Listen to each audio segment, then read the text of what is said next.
Comment calibrer votre écran de monitoring pour DaVinci Resolve? Nous allons voir dans cette série de 2 vidéos les différents aspects avec les différents matériels que vous pouvez employer.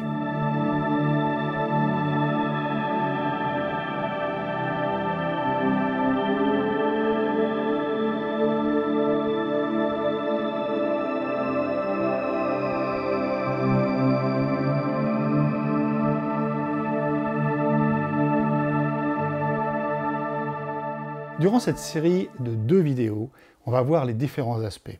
Dans la première partie, nous allons voir déjà les différentes situations que je vais vous expliquer dans la gestion de la couleur sur un moniteur, puisque selon le matériel que vous avez, selon le nombre d'écrans, selon que vous avez installé une carte Blackmagic D-Link ou une Ultra Studio 4K Mini ou un autre équipement, la gestion va être différente, selon aussi que vous employez un écran 8 bits ou un écran 10 bits. Donc, dans cette première partie, on va voir les différentes situations que vous pouvez rencontrer. Ensuite, je vous ferai voir comment on va faire une calibration. Alors, pour les anglophobes, je m'excuse tout de suite, puisqu'en effet, calibration est un mot anglais, c'est calibration. Normalement, ça serait un calibrage, mais on emploie tous le mot calibration. Donc, je vais aussi faire cette faute de français et employer le mot calibration pendant cette série. Voilà. On va déjà regarder comment on fait une calibration lorsqu'on a un écran 8 bits. On verra aussi parler de la calibration hardware lorsqu'on a un écran 10 bits à calibration hardware, donc les écrans haut de gamme. Et dans la partie 2, on verra comment on va gérer notre écran quand il est attaché à une carte Blackmagic D-Link ou une Ultra Studio 4K Mini, et auquel cas, en effet, ce n'est pas du tout la même gestion de la colorimétrie. On parlera de l'emploi d'un écran déjà calibré en hardware, et après, on ira regarder avec un outil gratuit comment tirer une lutte 3D que vous allez pouvoir utiliser afin de vraiment être plus précis sur l'affichage des couleurs à travers une carte, Resolve, une carte Blackmagic et notre écran relié. Et où bien sûr on affichera notre lutte 3D, on utilisera la lutte 3D pour vraiment aller un peu plus loin, être un peu plus précis encore sur l'affichage. Alors commençons tout de suite sur la partie 1. Alors déjà, il faut que vous compreniez que selon la manière dont est relié l'écran, la gestion de la colorimétrie ne va pas être de la même manière. Si vous avez un écran 8 bits qui est connecté à un ordinateur, la gestion dans ces cas-là passe par la carte graphique, la carte vidéo de l'ordinateur. Dans ces cas-là, on va utiliser un profil ICC. Alors, on va pouvoir rencontrer cette situation avec DaVinci Resolve Studio, puisqu'aujourd'hui, depuis la version 16 de DaVinci Resolve, vous n'êtes plus obligé de mettre une carte Blackmagic pour pouvoir avoir un écran de monitoring. Attention, ce n'est accessible qu'avec DaVinci Resolve Studio. Avec la version gratuite, vous n'avez pas cette fonction, mais avec la version payante, vous avez cette fonction qui s'appelle... Et ça va s'appeler... Video Clean Feed. Voilà. Donc vous avez cette fonction sur un DaVinci Resolve Studio, et donc dans ces cas-là, en effet, si vous avez branché au minimum 2 écrans, vous pouvez assigner le premier écran comme un écran de travail, donc vous avez vos palettes, votre timeline, vos color wheels, etc., vos onglets, donc de DaVinci Resolve, et vous pouvez assigner au deuxième le fait que c'est un écran de monitoring. Bien entendu, si vous avez 3 écrans, ce qui est le cas ici, là il y a 3 écrans, il y a 2 petits écrans, et là j'ai un Bank SW271C, qui est un écran 10 bits à calibration hardware. Hop, je vais faire redémarrer ma petite vidéo. Voilà. Donc, si vous connectez directement un écran 8 bits, et même quand vous le mettez en monitoring, dans ces cas-là, la gestion passe par l'ordinateur. Donc ça veut dire que si vous voulez avoir quand même votre écran calibré, il va falloir que vous tiriez en fait un profil ICC qui va être utilisé par le système et qui va être ensuite utilisé par Blackmagic pour afficher les bonnes couleurs. C'est une solution qui est intéressante parce qu'elle est très très économique évidemment, puisqu'on peut faire ça déjà avec un écran 8 bits, donc ça peut démarrer avec un écran qui coûte pas cher. Maintenant évidemment, je vous rappellerai tout de même que la qualité de l'écran fera aussi, on aura beau vouloir faire une calibration d'écran avec un espace couleur pour la vidéo, etc., etc., on affichera toujours que les possibilités de votre écran. Si vous achetez un écran à 150 €, je ne sais pas que ça sera nul d'ailleurs, mais ça ne sera pas aussi fin que si vous avez un écran 10 bits et calibration d'hardware. Déjà un écran 8 bits dont la gestion passe par la carte vidéo, vous allez être en 16 millions de couleurs. là où sur un écran 10 bits à calibration d'hardware, vous serez en milliards de couleurs. Donc on n'est pas dans le même monde au niveau de la finesse, on le ressentira au niveau des dégradés. Voilà.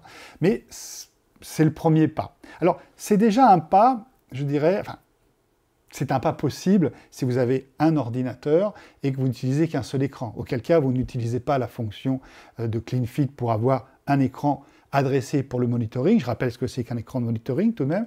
Ça veut dire que sur l'écran qui n'est pas de monitoring, vous allez pouvoir travailler et l'écran de monitoring vous affiche votre film, comme c'est le cas. Là, j'ai un écran de travail et derrière, j'ai le film qui passe, qui est le résultat de toutes les manipulations, corrections que je vais faire. Ils vont s'afficher sur l'écran de monitoring, d'accord? Donc, si vous n'avez qu'un seul écran, vous avez la possibilité, en effet, quand vous travaillez, de faire après un commande F ou un contrôle F, de manière à ce que votre écran de palette devienne votre affichage plein écran, tout simplement. La gestion, dans ces cas-là, passe par la carte graphique de l'ordinateur, si vous êtes avec un écran 8 bits. Deuxième possibilité, vous n'avez qu'un seul écran, mais vous avez mis un écran 10 bits à calibration hardware, comme ce Benq SW271C, qui est un excellent écran. Au passage, si vous n'avez pas encore vu le résultat de cet écran, je vous invite à aller sur mon blog ou ma chaîne YouTube, puisque j'ai fait une vidéo dessus, j'ai vraiment été très étonné. C'est un écran vraiment très très intéressant, très bien placé un prix, puisqu'il arrive en dessous des 1500 € TTC, et pour un écran qui va afficher un 100% en Rec 709, et on va être plus loin, on va être autour des 90% en DCI-P3, entre 80 et 90% en DCI-P3, donc c'est vraiment très très bien pour un écran de ce prix-là. Moi je l'ai choisi ici sur ma palette, et donc on va le prendre tout au long de cette vidéo, enfin de ces deux vidéos, en exemple, mais je vous parle quand même des autres possibilités, puisque vous n'avez pas automatiquement ce type d'écran, et j'aimerais que cette vidéo vous serve, quelle que soit la situation. Voilà. Donc toujours est-il que, si vous avez, par exemple, un Mac mini ou une tour, et que vous mettez qu'un seul écran 10 bits à calibration hardware, là, je dirais que la situation va être différente. Pourquoi? Parce que vous allez faire une calibration avec l'outil propriétaire de l'écran, donc Bent, ici pour celui-là, ça sera un Palette Master Element. Si c'était une autre marque, ce serait l'outil propriétaire de l'écran, et auquel cas, lorsque vous allez faire la calibration va rentrer dans l'écran, c'est pour ça qu'on dit une calibration hardware, et auquel cas, la gestion ne passera plus par la carte vidéo. D'accord? Vous retrouverez, si vous n'avez qu'un seul écran, dans la même situation, vous aurez donc vos palettes qui s'afficheront, et vous ferez encore une fois votre contrôle F ou commande F pour faire un affichage plein écran. Voilà. Dans la partie 2, nous verrons que lorsque l'on va utiliser un écran de cette manière, on peut très bien, c'est-à-dire en mettant en troisième écran avec la position clean field, je me rappelle bien, voilà. Dans ces cas-là, c'est à peu près pareil, c'est-à-dire que vous allez avoir vos deux écrans qui seront, si c'est des 8 bits, contrôlé en gestion par la carte vidéo, et le troisième qui, lui, sera calibré en interne, avec une calibration interne, avec l'espace couleur que vous désirez en destination, donc RAID 709, DCI-P3, voilà. Et la gestion se fera par l'écran. Déjà, vous allez voir, vous arrivez déjà à une qualité très haute, hein. C'est très très précis, hein, parce que la calibration hardware, ça marche vraiment bien. Par contre, vous avez encore d'autres possibilités.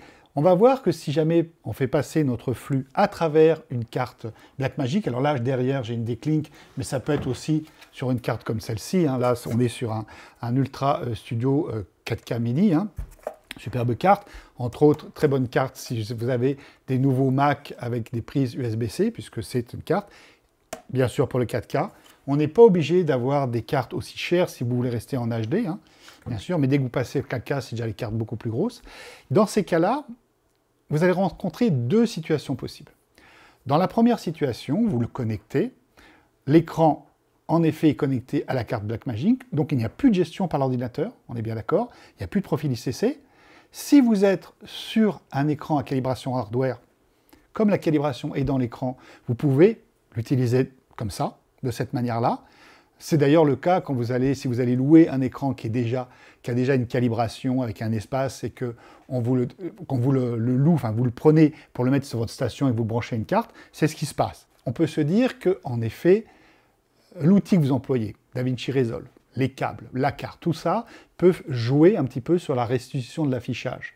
En d'autres termes, votre écran est bien calibré en hardware pour afficher les bonnes couleurs, mais tout élément qui est sur la chaîne pourrait légèrement faire des modifications, et cet écran, dans ces cas-là, eh bien, ça générera des petites erreurs. Alors, soyons, je veux vraiment être précis ici, c'est très relatif. Ce que je veux dire par là, c'est que lorsque je fais des tests, je me rends compte que même quand on a un écran à calibration hardware qui est parfaitement calibré et qu'on le connecte sur une carte Blackmagic, qu'on a des câbles de bonne qualité, le résultat est très, très propre.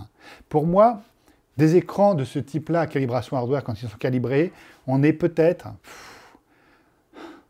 un tout petit soupçon, un tout petit peu généreux au niveau de la saturation et du contraste, un tout petit peu, mais vraiment, vraiment un tout petit peu, Alors on peut aller sur un pas en plus, qui va être de créer une lutte 3D, qu'on va utiliser, en fait, qui va ramener, je dirais, les petites erreurs qu'on pourrait avoir à travers notre chaîne qui est constituée par l'ordinateur, le câble, la carte, le câble à nouveau. Toute cette chaîne, toute petite déviance va être recalculée par la lutte. Et on va voir ça dans la partie 2. On va voir comment, avec un outil gratuit, on peut donc tirer une lutte 3D qu'on va utiliser soit en l'incorporant dans DaVinci Resolve, d'accord? Auquel cas, vous verrez que vous n'avez pas besoin d'avoir une box lutte, on peut le mettre directement, ou alors, en effet, on peut mettre une box lutte, donc un petit équipement, je ne l'ai pas là sous la main, mais je vous ferai voir ça dans la partie 2. Donc on va avoir un petit boîtier qu'on va mettre entre la carte Blackmagic et l'écran, et on va mettre la lutte, on va stocker la lutte à cet endroit-là. Voilà. Donc c'est une manière, en fait, encore une fois, de faire passer la lutte pour modifier l'affichage très très légèrement. Donc là, on est bien sûr très précis, puisqu'on a déjà un écran qui est calibré. Voilà. Alors, pour certains outils, parce que là, je suis en train de vous parler que d'écran, que du Bank SW271C, on est bien d'accord. Mais vous allez voir, et on en reparlera, que lorsqu'on utilise d'autres types d'écrans, dans ces cas-là, en effet, il faut mieux tirer une lutte directement, une lutte 3D. On verra que la création d'une lutte 3D de compensation des erreurs, en fait, entre un écran qui est déjà calibré en hardware et un écran qui n'a pas de calibration d'hardware, on va la faire un peu différemment, évidemment. Voilà. On peut aussi employer, je dirais, il n'y a pas que des écrans, on peut aussi employer un plasma s'il est de bonne qualité, on peut employer plein de choses. Voilà. C'est toujours le même process. Si vous voulez, un écran qui est connecté à l'ordinateur, je vais re-simplifier tout, un écran qui est connecté à l'ordinateur, c'est soit un écran qui est géré par la carte vidéo, donc un écran 8 bits, auquel cas on est sur un profilage que l'on doit faire avec un outil, donc l'outil de votre sonde, normalement, ou l'outil de l'écran, s'il en a, ok. Un écran 10 bits, c'est différent, vous tirez un profil, et ce profil, cette lutte, en fait, au final, il y a une création de lutte qui est faite dans l'écran en hardware, d'accord? Et auquel cas, la gestion n'est plus dans la carte vidéo, c'est dans l'écran. Si vous connectez votre écran à une carte Blackmagic, c'est terminé, la gestion n'est plus en travers, je dirais, l'ordinateur, l'écran est séparé, et auquel cas, évidemment, il va falloir le gérer. Alors, soit s'il a une calibration hardware, mais il est géré en hardware, donc il a besoin de personne, ou il n'est pas géré en hardware, et donc vous devez faire un fichier de correction, ce qui sera ici une lutte 3D, puisque c'est le format de correction qui est accepté par une carte Blackmagic et par ce fil, tout simplement. Voilà. Et même si vous avez fait, en effet, si vous avez un écran qui est déjà calibré correctement, on peut avoir une lutte de compensation, de correction des petites erreurs qui pourraient être inhérentes à votre flux à travers le matériel. Voilà. Donc je vous ai à peu près synthétisé tout. Maintenant, on va aller voir les choses les plus simples au départ. On va aller revoir comment on fait une simple calibration d'écran 8 bits, en fait, tout simplement. Alors, petit détail, avant d'aller voir ça, si jamais vous avez un écran de monitoring qui est juste, ce n'est pas pour autant qu'il faut oublier de faire la calibration de vos écrans de travail. Il n'y a rien de plus déroutant, à mes yeux, que d'avoir un écran de monitoring qui est bien et un viewer qui est totalement à l'ouest à côté. Je l'ai déjà vu 20 fois, c'est assez perturbant. C'est beaucoup plus simple. Même si votre écran de viewer, même si votre écran qui vous sert à mettre les palettes est beaucoup moins précis et beaucoup moins puissant en restitution des couleurs, en espace colorimétrique, je devrais dire. Vous voyez ici, quand je regarde ça, je ne sais pas, vous pouvez le voir avec l'angle, vous vous en rendez pas compte, mais quand je regarde mes deux écrans, j'ai quasiment la même chose. J'ai juste un tout petit peu plus saturé ici, ce qui est tout à fait logique, puisque ici, il est corrigé pour qu'on baisse vraiment ce côté un tout petit peu flatteur de l'écran quand on est sur un profil ICC. Enfin, c'est ce que je ressens moi, personnellement. Donc là, mais on a une concordance. C'est beaucoup plus agréable de travailler avec tous les écrans qui sont calibrés. Évidemment que si vous avez un écran haut de gamme qui est pour le monitoring et qu'il est calibré, ça sera lui votre maître étalon. Vous ne regarderez que celui-ci lorsque vous ferez des corrections colorimétriques, évidemment, et c'est lui que vous croirez, vous ne regarderez plus cet écran. Mais c'est quand même intéressant d'avoir toute la chaîne calibrée. Alors pourquoi est-ce que je vous fais voir cette calibration toute simple? C'est parce que je pense aux personnes qui n'ont au final qu'un seul écran, ou aux personnes, on est bien d'accord que ce n'est pas la situation la plus performante, on est bien d'accord, mais on peut tout à fait imaginer que vous travaillez avec un Resolve sur un ordinateur portable et qu'en déplacement, vous devez produire un film et que vous utilisez par exemple l'écran de votre portable. Donc là, on est d'accord qu'au fur et à mesure, je réduis les capacités, mais voilà, tout va vraiment dépendre au final de la finalité de la diffusion. Si vous êtes en train de produire pour un client un film pour une diffusion sur Internet, je ne dis pas qu'une diffusion à travers une chaîne YouTube, on ne doit pas faire de qualité, pas du tout. Mais évidemment que selon votre diffusion, il y aura un niveau d'exigence, une tolérance qui sera plus ou moins souple. Si vous faites un sujet pour un client sur un déplacement qu'il doit mettre sur sa chaîne, si jamais vraiment vous avez calibré correctement votre écran d'ordinateur portable, on est bien d'accord, eh bien, vous ne serez jamais à l'ouest. C'est pas vrai. Vous pourrez avoir une petite perte au niveau de la saturation. La teinte, non. En fait, la teinte n'est pas le plus compliqué au final. Mais vous allez avoir peut-être une petite erreur au niveau de la saturation, au niveau du contraste, au niveau de la luminosité. Mais pourquoi? Parce qu'on va le voir ensemble, c'est les points les plus délicats. Plus délicats encore que la colorimétrie, le premier paramètre que vous devez prendre en ligne de compte, c'est la luminance de votre écran. Que ce soit d'ailleurs pour un écran, une palette, un écran, je dirais, de travail, un seul écran si vous êtes sur un portable, ou un écran de monitoring, la luminance est le point le plus délicat à faire. Évidemment que si vous êtes en déplacement, la luminance est toujours calée par rapport à la situation d'éclairage dans laquelle vous vous trouvez. Donc si vous avez fait, pour simplifier, si vous avez fait une calibration pour votre écran de portable dans des conditions idéales, entre guillemets, donc une lumière pas trop forte, un peu la pénombre, et que vous vous retrouvez à retravailler dans une situation où vous avez beaucoup de lumière, évidemment que vous allez vous planter. Donc vous n'avez que deux possibilités, soit vous refaites une calibration sur place, dans ces cas-là, il faudra amener une sonde, comme celle-ci. Alors là, je suis avec une i1 Profiler, un i1 Display Pro, pardon. Maintenant, la nouvelle société s'appelle Calibrite et ces sondes vont s'appeler Color Checker Display Pro, voilà, au mieux de i1 Display Pro. C'est les mêmes produits par derrière, fait par X-Rite. Toujours est-il que ça, il faut l'amener dans votre sac dans ces cas-là. Autre solution qui peut être intéressante, si vous êtes en déplacement et que vous savez que vous allez devoir produire un film en déplacement, ça peut être bien d'avoir une valise ou une cabine qui vous permet de mettre votre portable à l'intérieur et donc d'avoir une zone un peu protégée de la lumière pour être un peu moins perturbé par la lumière qui vous entoure. Voilà. Mais sachez qu'on choisit la luminance lors d'une calibration toujours en rapport avec la luminance, le nombre de lux qui est dans la pièce qui vous entoure. D'accord ?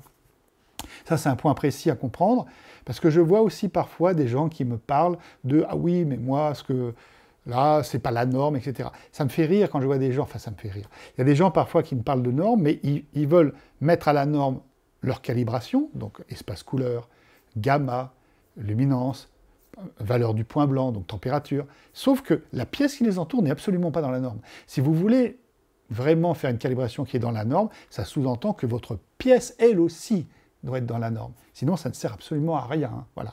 Et par contre, ne pas être totalement dans la norme au niveau de la pièce, ce n'est pas grave. Simplement, vous devez réadapter les paramètres que vous mettez lors de votre calibration. Un exemple, si vous êtes travaillé en DCI-P3, par exemple, et que vous voulez travailler pour un flux de cinéma, normalement, la norme est faite pour que vous travailliez dans le noir, quasiment dans le noir. Si vous ne voulez pas travailler totalement dans le noir, ce n'est vraiment pas un problème. Simplement, vous allez réévaluer la luminance que vous allez mettre sur votre écran, puisque comme vous aurez un peu plus de lumière dans la pièce, il faudra que l'écran soit un peu plus lumineux. Voilà. Et dans le même état d'esprit, vous devrez aussi modifier le gamma. Il faut bien comprendre que lorsque sur un DCI-P3, quand on est en gamma 2.6, on est en gamma 2.6. Alors, les gens se disent, mais c'est super contrasté. Pourquoi on se met dans un gamma qui est très, très contrasté, alors qu'au final, on est dans le noir, donc on doit encore plus voir le contraste. Oui, ça c'est vrai. Sauf que comme on est dans le noir, on descend la luminosité de l'écran.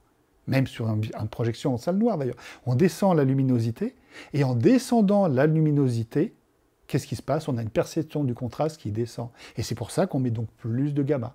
Donc vous l'aurez compris, si vous êtes dans une pièce, vous n'êtes pas dans le noir, et vous calibrez pour un DCI-P3, dans ces cas-là, votre écran ne va plus être autour des 40 candélas, autour de 40, 47, il va être peut-être à 80, et auquel cas, votre gamma, qui était un gamma de 2.6, vous allez passer à 2.4. Pourquoi? Parce que si vous laissez 2.6 avec beaucoup plus de lumière, là, le contraste va être beaucoup trop important à l'œil. D'accord? Comme marge de sécurité, dites-vous, du moins comme valeur à prendre en compte, dites-vous que vous devez être entre 30 et 40 lux de plus. Ça veut dire, enfin, lux et candela, on ne parle en mètres carrés, les deux, c'est-à-dire que si dans votre pièce, vous êtes par exemple autour de 40 lux, 50 lux, 40 lux, prenons 40 lux, voilà, 40 lux, ça veut dire que vous allez devoir régler en luminance sur l'écran, votre écran, 40, vous devrez être entre 70 et 80, 40, 50, 70, 80 lux. Voilà.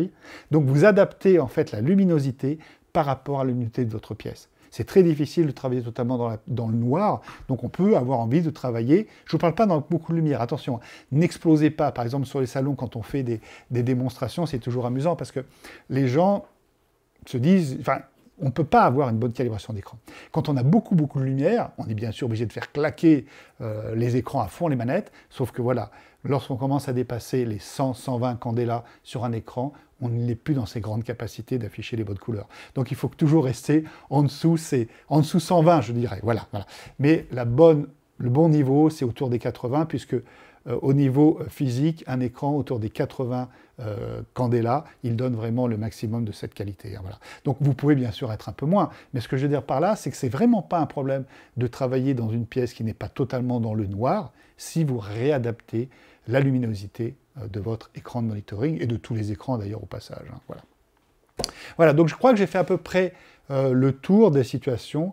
Maintenant, on va aller voir concrètement comment on fait. Alors, on se retrouve maintenant pour faire une calibration d'un écran tout simplement en 8 bits. Hein. Donc là, comme j'ai une i1 Display Pro de chez X-Rite, ça va être i1 Profiler.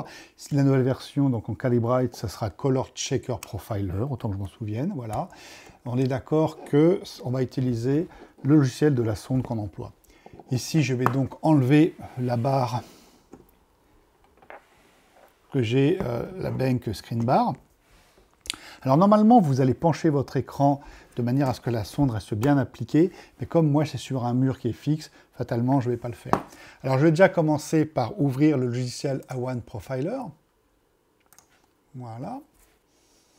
De là, il se met en mode démo, c'est le temps qu'ils comprennent qu'il y a le dongle et que donc j'ai la licence pour l'outil. En fait, sur cette sonde, le dongle qui est là, le contrepoids fait office de dongle pour débloquer les fonctions. Donc là, voilà, il a compris. Vous vous mettez en mode avancé. On double-clique sur caractérisation. Et il voit les deux écrans qui sont branchés sur l'ordinateur. Donc je double-clique sur l'écran que je veux calibrer. Et là, je vais double-cliquer sur BT709, donc Rec 709, parce que c'est l'espace que je veux sur cet écran. Il va aller placer tout de suite les valeurs pour le point blanc. Il se met en BT709. Il m'annonce un 80 candela puisque c'est un peu le standard. Mais vous pouvez le modifier. Hein. Si ici je me mets à personnaliser, je vais pouvoir modifier si j'ai envie de modifier et je peux double-cliquer dessus pour mettre la valeur qui m'intéresse hein, en cible. Vous voyez qu'ici, je peux aussi faire mesurer, et auquel cas, je peux utiliser l'outil pour mesurer. D'accord? Si jamais vous mesurez, pensez à une chose, pensez à faire plusieurs mesures. Vous voyez 59, ici maintenant j'ai 33. Donc vous faites plusieurs mesures, c'est cette partie qui fait le dôme. Là, comme j'ai de la lumière, bien sûr, je dois faire gaffe. Ne vous mettez pas trop près de l'écran, mettez-vous devant vous et vous faites plusieurs mesures et vous allez utiliser, du moins vous allez prendre comme valeur la valeur moyenne en luxe qui se place ici. Oubliez les informations qui est données par l'outil derrière en luminance 80. Déjà, si jamais j'étais à 70 lux, il ne faudrait pas que je me mette à 80. 70 lux, il faudrait que je me mette autour des 100-110 candela mètre carré. Il se plante complètement. Donc en dessous, mesurer, je vais faire annuler. Voilà. Ici, je suis bien sur 80 et je continue. Là, Bradford ICC version 2, je vais le mettre. Hop. Et ici, on arrive au nombre de patchs. Alors, parfois, les gens qui ont des petits moniteurs se disent qu'en mettant un grand nombre de patchs, ça va être plus précis. Déjà que l'écran n'est pas top, autant mettre beaucoup de patchs pour analyser, pour avoir une meilleure analyse. Au final, c'est pas ce qui se marche. C'est-à-dire que quand vous avez un petit écran, il vaut mieux pas mettre trop de patchs parce que ça génère souvent des erreurs lorsqu'il veut créer le profil. Voilà, toutes ces petites erreurs, il essaye de lisser tout ça et il nous fait un mauvais caramel. Donc si vous avez un petit écran, restez plutôt entre petit mais moyen. Et au final, moyen, c'est ce qui marche le mieux. Même quand vous avez un écran 10 bits, on aura le même principe du nombre de patchs, même pour les luttes d'ailleurs. Il est d'ailleurs assez amusant que quand je mets par exemple ici un nombre de pages pour moyen, on parle de 200 patchs. Pour une lutte, une valeur moyenne, ça sera autour des 2000, quoi. On va commencer à 1500, voire 3500. Vous voyez qu'on a besoin d'analyser beaucoup plus de patchs pour créer une lutte 3D que pour créer un profil ICC. Voilà. Donc ici, je vais mettre moyen, soit 211. Et je vais lancer, je vais sur suivant, démarrer la mesure. J'ai cliqué ici sur la possibilité de régler le contraste, les canaux et la luminosité. C'est vraiment important. Il me demande de placer la sonde. Je fais attention qu'elle soit bien plaquée. Voilà. Ici, on a bien les différents paramètres qui sont contraste, contrôle RB, luminosité, et je clique. Comme vous voyez ici, il me dit que les 3 canaux ne sont pas bons, donc il va falloir que j'aille retourner sur les réglages de l'écran. Donc c'est pour ça qu'on appelle ça étalonnage. L'étalonnage, quand on étalonne un écran, c'est la partie où l'on peut avoir accès, les parties réglages en fait par les boutons de l'écran. C'est l'étalonnage ou le précal. Et après, on lance la calibration. So user define. Et voilà, maintenant je peux refaire. Alors, une petite astuce, c'est de descendre quand vous avez 3 canaux comme ça à 100, parce que vous risquez de ne pas y arriver. Donc le mieux, c'est déjà de commencer à descendre déjà tous les canaux un petit peu pour avoir une souplesse derrière. Donc vous allez mettre par exemple à 95. Comme ça, vous pourrez monter ou descendre vos canaux. Parce que quand ils sont à 100, fatalement, on ne peut pas aller au-dessus. On est coincé. Voilà, donc maintenant que je suis là, je vais regarder ce que ça donne. Alors, je vois que je suis quasiment bon. Et ici, je vais donc monter un petit peu tout le monde. 97, par exemple. 97. Faire correctement le précal, c'est une chose très importante. Donc là, je vois qu'il faudrait que je descende un tout petit peu le bleu.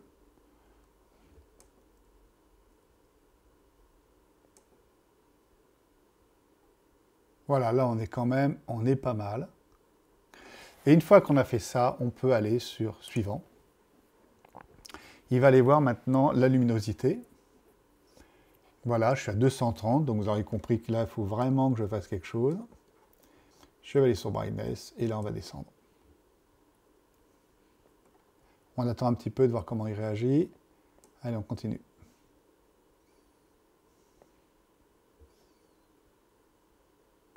Il va sûrement réagir d'un coup.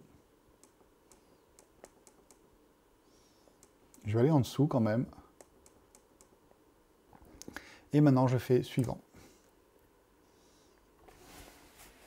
Et là, maintenant, il va en fait envoyer tous les patchs.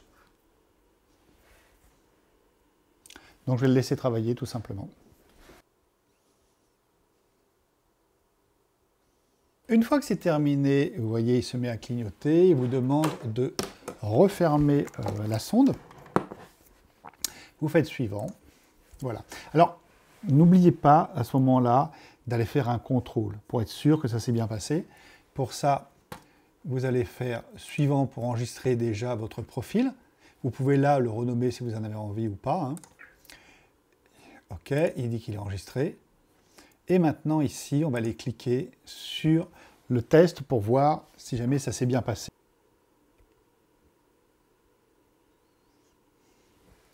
Alors une fois qu'on est arrivé sur le rapport, on voit que là j'ai un 0,8 en valeur moyenne, en delta erreur, hein, ce qui n'est pas exceptionnel, mais attention, ici je suis sur un petit écran 8 bits à 100 €, hein, donc même si vous êtes un écran sans être un écran haut de gamme, si vous êtes un écran déjà un peu plus sympa en qualité, hein, vous aurez un résultat qui sera bien meilleur. En plus, c'est un écran qui date un petit peu, donc voilà, c'est de valeur très moyenne, mais on va quand même regarder sur DaVinci Resolve comment on le fait pointer pour que ça marche. Donc là, je vais me mettre dans la situation où je n'ai qu'un seul écran, ce petit écran 8 bits, ce qui serait la même chose si vous étiez sur un portable, sauf que je pense que les résultats d'un écran de portable Retina d'aujourd'hui sera bien supérieur à ça.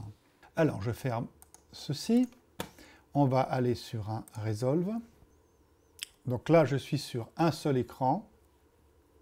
Je vais couper l'écran qui est calibré pour pas que ça vous perturbe.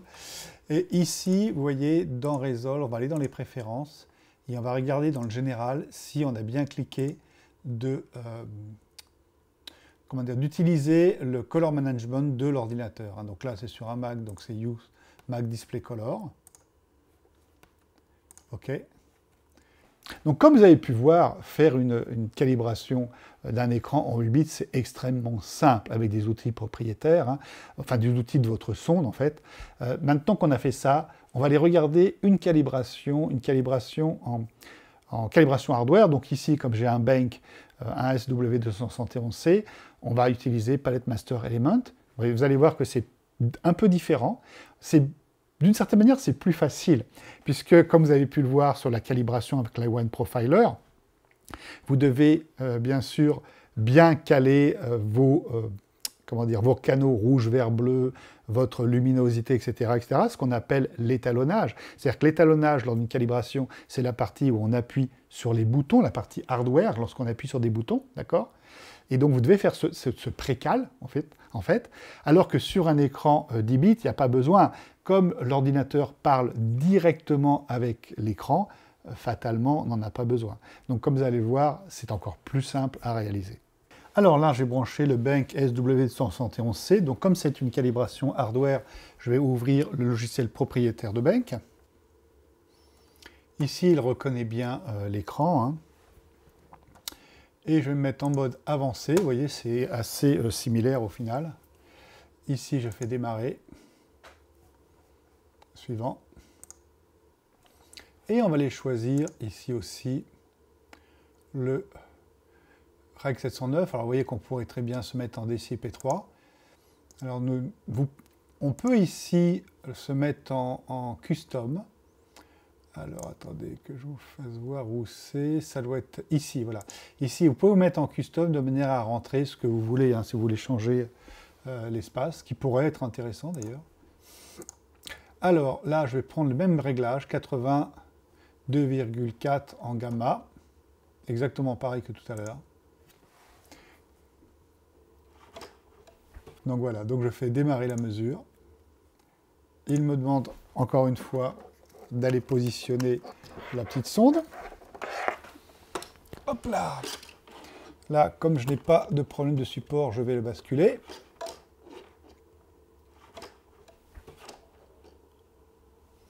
Et c'est parti, j'appuie sur continue. Ça va être, comme il parle directement, comme le logiciel parle directement à l'écran, ça va être beaucoup plus rapide. Alors je vous rappelle que lorsque vous avez un écran 10 bits à calibration hardware, soit c'est un écran récent comme celui-ci, vous avez un USB-C, mais ça c'est valable quand vous avez un ordinateur qui a aussi des ports USB-C, auquel cas, dans l'USB-C, vous avez en même temps la partie information pour l'affichage et en même temps la partie connexion avec l'écran. C'est-à-dire qu'il peut envoyer des infos et de la vidéo en même temps dans le même câble. Si jamais vous êtes sur un ordinateur qui n'a pas de connexion USB-C, vous devrez mettre un câble pour la vidéo et vous devrez lui rajouter un câble USB pour que le logiciel puisse parler avec l'écran et envoyer toutes les informations. Donc je vais les laisser tourner et on va se retrouver à la fin. Donc une fois que la calibration est finie, on demande là aussi une vérification pour voir les résultats. Donc je vais faire ici, valider l'étalonnage, continuer. Voilà, je positionne et je vais envoyer les patchs colorés qui vont passer.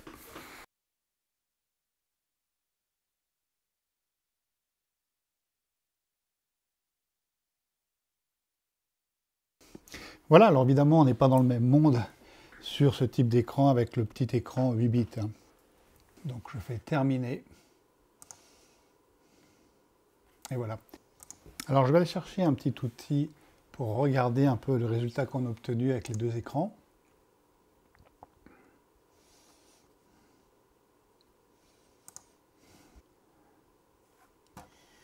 Voilà.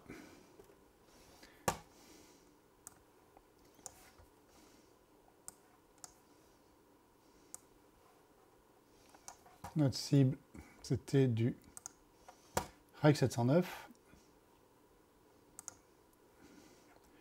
Et avec une colorimétrie perceptuelle. Voilà. Et je vais aller chercher les deux profils. Ici, je vais avoir le profil de mon petit écran 8 bits. Donc, comme on peut le voir, on ne couvre pas la totalité. Voilà. Et je vais aller chercher l'écran 10 bits à calibration hardware, ce qui va donner autre chose. Voilà, donc on voit que évidemment sur l'écran 10 bits, on a une meilleure qualité. Alors maintenant qu'on a fait ça, je vais quitter Raw File et je vais aller ouvrir un DaVinci Resolve. Voilà, donc là, comme vous voyez, on n'est pas du tout dans le même niveau. Hein. Donc dans le cas où j'ai branché un écran pour les palettes et à côté de ça, un deuxième écran, là c'est un SW271, donc un écran 10 bits, il est clair que je vais garder l'écran 10 bits pour le monitoring, bien sûr.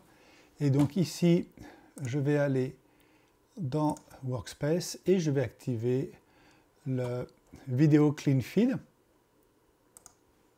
Tac, vous voyez. Et j'ai donc dans ces cas-là un écran pour les outils et un écran qui a eu une calibration 10 bits. Donc une calibration hardware avec une très grande qualité. Là on voit que je retrouve bien mes fichiers. Voilà, nous arrivons à la fin de cette partie 1. Maintenant vous avez vu le début, c'est-à-dire les solutions les plus simples, quand on a une gestion qui est faite que par l'ordinateur et qu'on n'utilise pas en fait de lutte 3D. Voilà.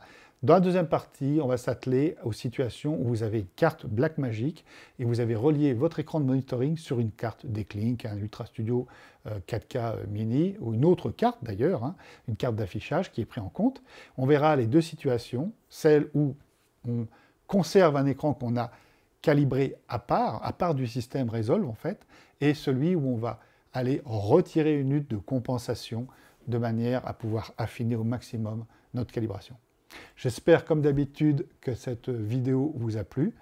N'hésitez pas à me laisser un petit commentaire et je remercie aussi mes partenaires, donc la société Benq ainsi que la société PBS Vidéo pour leur aide dans la réalisation de cette série de vidéos. Voilà, à très bientôt pour la deuxième partie.